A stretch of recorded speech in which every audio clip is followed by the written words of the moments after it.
आइए जानते हैं आज के प्रमुख अंतर्राष्ट्रीय खबरों को। पहले एक नजर हेडलाइंस पर। घबराहट में पेट्रोल और डीजल एलपीजी की खरीदारी न करें, केंद्र सरकार की अपील। साक्षरता बढ़ी, कई पहल हुई, लेकिन घरेलू हिंसा नहीं रुकी, यह रोगग्रस्त सामाजिक व्यवस्था का संकेत। देश भर में आंधी बारिश का कहर, कई जगह पेड़ उखड़े, फसल प्रभावित, 18 राज्यों के लिए आईएमडी का अलर्ट। डोनाल्ड ट्रंप का दावा, तेहरान हमले में ईरानी सेना के कई शीर्ष अधिकारी मारे गए। तेहरान पर यूएस का घातक हमला, मारे गए ईरानी कमांडर, खाड़ी में तनाव बढ़ा। डिप्लोमेसी तार तार, अर्थव्यवस्था बंटाधार, ईरान युद्ध के बीच पाकिस्तान पर पड़ी दोहरी मार। तुम्हारे लिए नर्क के दरवाजे खुल जाएंगे, ट्रंप की 48 घंटे वाली धमकी पर ईरान की कड़ी चेतावनी। पेट्रोल की कीमतों पर घिरे शहबाज शरीफ, फोड़ेंगे बिजली बम। चीन में हिट हुआ रामायण का टीजर, मगर रणवीर से है दिक्कत, चाहते हैं ये एक्टर। और एक आईपीएल टीम के खिलाफ सबसे ज्यादा छक्के, हिटमैन ने तोड़ा धोनी का बड़ा रिकॉर्ड। सरकार ने कहा कि हार्मुज स्ट्रेट के बंद होने से चलते आई बाधा के बावजूद ईंधन की पर्याप्त आपूर्ति है और स्थिति नियंत्रण में है। पेट्रोलियम और प्राकृतिक गैस मंत्रालय ने एक बयान में कहा कि देश में पेट्रोलियम उत्पादों और रसोई गैस की निर्बाध उपलब्धता सुनिश्चित करने के लिए सक्रिय कदम उठाए जा रहे हैं। लोगों को केवल आधिकारिक सूचनाओं पर भरोसा करने और ऊर्जा की बचत करने की सलाह दी गई है। सरकार ने घरेलू एलपीजी सिलेंडर और पाइप से मिलने वाली रसोई गैस को प्राथमिकता दी है। मांग को संतुलित करने और आपूर्ति बढ़ाने के लिए रिफाइनरियों का उत्पादन बढ़ाया गया है और गैस सिलेंडर भरवाने के बीच का अंतराल भी बढ़ाया गया है। सुप्रीम कोर्ट ने कहा कि घरेलू हिंसा जैसी प्रथाएं अपवाद नहीं बल्कि एक रोगग्रस्त सामाजिक व्यवस्था का संकेत है। देश में महिलाओं के खिलाफ अपराधों के प्रत्यक्ष आंकड़े एक चिंताजनक तस्वीर प्रस्तुत करते हैं। शीर्ष अदालत ने कहा कि भारत ने महत्वपूर्ण आर्थिक विकास, साक्षरता में वृद्धि और शिक्षा एवं कार्यबल में महिलाओं की बढ़ती भागीदारी का अनुभव किया है। फिर भी पितृसत्ता ग्रामीण और अर्ध शहरी क्षेत्रों में रोजमर्रा की जिंदगी का एक अभिन्न अंग बनी हुई है। जस्टिस संजय करोल व जस्टिस एन कोटेश्वर सिंह की पीठ ने कहा कि संविधान समानता, लिंग के आधार पर गैर भेदभाव और जीवन एवं स्वतंत्रता के अधिकार का वादा करता है, लेकिन ऐसे मामले दर्शाते हैं कि इतने वर्षों बाद भी संविधान में निहित अधिकार कई लोगों के लिए अभी भी दूर है। पश्चिमी विक्षोभ के प्रभाव से देश भर में मौसम ने अचानक से करवट ली है। यूपी, दिल्ली, पंजाब, बिहार समेत उत्तर भारत के कई राज्यों में आंधी तूफान के साथ भीषण बारिश हुई है। काफी देर तक हुई ओलावृष्टि के कारण किसानों की फसल को काफी नुकसान हुआ है। अब भारत मौसम विभाग ने कहा है कि उत्तर पश्चिम भारत में बारिश, तेज हवाएं और ओलावृष्टि का दौर जारी रहेगा। पश्चिमी विक्षोभ का प्रभाव 7 और 8 अप्रैल को अधिक रहेगा। आईएमडी के मुताबिक 5 अप्रैल को भी जम्मू कश्मीर, हिमाचल प्रदेश, पंजाब, हरियाणा, दिल्ली और उत्तर प्रदेश में गरज चमक के साथ हल्की से मध्यम बारिश हो सकती है। इस दौरान 50 से 60 किलोमीटर प्रति घंटे की रफ्तार से हवाएं चलने की संभावना है।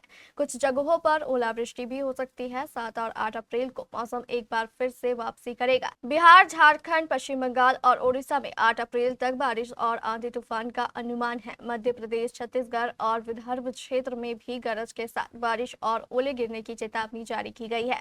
केरल, तमिलनाडु, तेलंगाना और कर्नाटक समेत दक्षिण भारत के कई राज्यों में 4 से 8 अप्रैल के बीच बारिश होने की संभावना है। वहीं असम, मेघालय और अरुणाचल प्रदेश में भी तेज हवाओं के साथ बारिश का दौर जारी रह सकता है।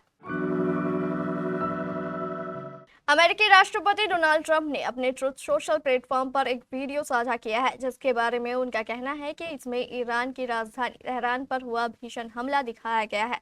उन्होंने दावा किया है कि ईरानी सेना के कई शीर्ष अधिकारी, जिन्होंने गलत और नासमझी भरे तरीके से सेना का नेतृत्व किया, इस हमले के बाद खत्म हो गए हैं।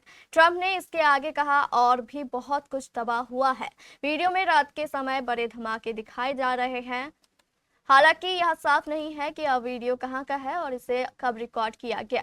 अमेरिका की तरफ से इस पर कोई और जानकारी नहीं दी गई है और ट्रंप के दावों पर ईरान की तरफ से भी अब तक कोई प्रतिक्रिया नहीं आई है। अमेरिका और ईरान के बीच तनाव तेजी से बढ़ रहा है। अमेरिकी राष्ट्रपति डोनाल्ड ट्रंप ने सोशल मीडिया पर कहा कि तेहरान के कई बड़े सैन्य अधिकारी मारे गए हैं। उन्होंने इसे ईरानी राजधानी पर हुए भारी हमले के रूप में बताया। इसके साथ उन्होंने एक वीडियो भी शेयर किया जिसमें आसमान में धमाकों की रोशनी दिखाई दे रही है। यह घटना पश्चिम एशिया में हालात बिगड़ने और युद्ध के अगले कदम को लेकर बढ़ती चिंता के बीच हुई है। ट्रंप ने ईरान को नए 48 घंटे की चेतावनी दी है। उन्होंने कहा कि अगर ईरान अमेरिका के साथ कोई समझौता नहीं करता तो हॉर्मुज जल संधि नहीं खोलता तो बहुत बड़ा खतरा होगा। हॉर्मुज जल संधि दुनिया में तेल ले जाने का बहुत अहम रास्ता है और अगर यह बंद हो गया तो दुनिया में तेल की आपूर्ति पर बुरा असर पड़ेगा। पाकिस्तान एक हफ्ते पहले तक वैश्विक सुर्खियों में था जब उसने खुद को अमेरिका ईरान युद्ध में प्रमुख मध्यस्थ के रूप में पेश किया। उसके अमेरिका और ईरान दोनों से अच्छे रिश्ते हैं और स्ट्रेट ऑफ हॉर्मुज के जरिए अपने तेल टैंकरों की सुरक्षित आवाजाही सुनिश्चित करना उसके लिए बेहद अहम था। लेकिन यह दांव उल्टा पड़ता दिख रहा है। ईरान ने अमेरिका के उन 15 शर्तों को अस्वीकार बताया है जिसके बिना पर दोनों देशों के बीच इस्लामाबाद में युद्ध विराम के लिए वार्ता होनी थी। ईरान के विदेश मंत्री सईद अब्बास अरागची ने कहा, हम पाकिस्तान के प्रयासों के लिए आभारी हैं और कभी इस्लामाबाद जाने से इनकार नहीं किया। हमें इस बात की चिंता है कि हम पर थोपे गए इस अवैध युद्ध का निर्णायक और अस्थायी अंत किस तरह से हो। इतना ही नहीं, सऊदी अरब के साथ रक्षा समझौता होने के बावजूद मध्यस्थता में कूदने से पाकिस्तान ने दोनों पक्षों ईरान और खाड़ी देशों को नाराज कर दिया है। इससे सऊदी अरब भी असहज हुआ है। अमेरिकी राष्ट्रपति डोनाल्ड ट्रंप की धमकी के बाद ईरान के खातम अल अनबिया सेंट्रल हेडक्वार्टर्स ने कड़ी प्रतिक्रिया दी है। ट्रंप ने शनिवार को कहा था, मैंने ईरान को समझौता करने या हॉर्मुज स्ट्रेट खोलने के लिए 10 दिन का समय दिया था। समय खत्म हो रहा है। उन पर कहर टूटने में बस 48 घंटे बाकी है। बीबीसी फारसी सेवा के मुताबिक ट्रंप की टिप्पणी पर Khatam al Anbiya central headquarter के commander major general Ali Abdullahi का बयान आया है। उन्होंने कहा, अमेरिकी हमले की स्थिति में हम उनकी आतंकवादी सेना से जुड़े सभी इंफ्रास्ट्रक्चर और ज़ायोनी शासन से जुड़े इंफ्रास्ट्रक्चर पर लगातार हमले करेंगे। अब्दुल्लाही ने कहा, जब से हम पर थोपा हुआ यह युद्ध हमने शुरू किया है, हमने वो सब किया है जो हमने कहा है। इस संदेश का सीधा सा अर्थ ये है कि नरक के द्वार तुम्हारे लिए खुल जाएंगे। पाकिस्तान की सरकार हालिया दिनों में पेट्रोल डीजल की कीमतों में बढ़ोतरी को लेकर घरेलू स्तर पर घिरी हुई है। यहां तक कि विरोध के चलते सरकार को बढ़ी कीमतें वापस लेने के लिए मजबूर होना पड़ा है। इस बीच शहबाज शरीफ सरकार ने पाकिस्तानियों पर बिजली की कीमतों का ज्यादा बोझ डालने का संकेत दे दिया।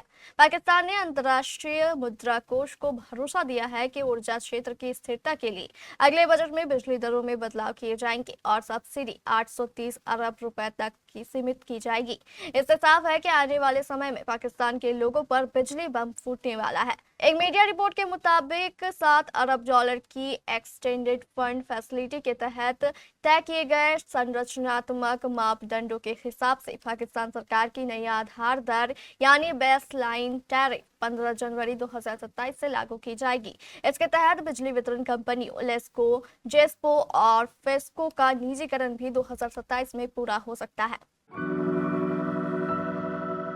सोशल मीडिया पर इस समय नमित मल्होत्रा की रामायण छाई हुई है। 2 अप्रैल को हनुमान जयंती के मौके पर मेकर्स ने अपनी फिल्म की पहली झलक दिखाई थी जिसमें हमने भगवान राम बने एक्टर रणबीर कपूर को देखा। टीजर के विजुअल्स देख कई लोग तारीफ करते नहीं थक रहे, मगर उसमें से कुछ ऐसे भी हैं जो रामायण बनाने वाले नमित मल्होत्रा को ट्रोल कर रहे हैं।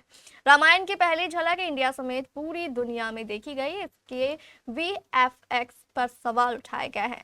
इंडियन यूजर्स को कुछ सीन्स ऐसे लगे जैसे उसे AI से बनाया गया, मगर दुनिया भर में इसे जिसने भी देखा उसे टीजर पसंद आया है। चीन से कई यूजर्स हैं जिन्होंने रामायण टीजर को शानदार बताया है।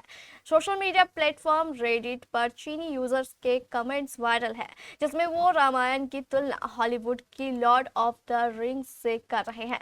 उनका कहना है कि टीजर में दिखाए गए विजुअल्स बेहद शानदार है। उन्हें ये क्लिप्स अच्छा और एपिक लगा है। हालांकि उसमें से कुछ ऐसे भी है जो रामायण को वेस्टर्न तरीके से दिखाए जाने पर सवाल भी खड़े कर रहे हैं।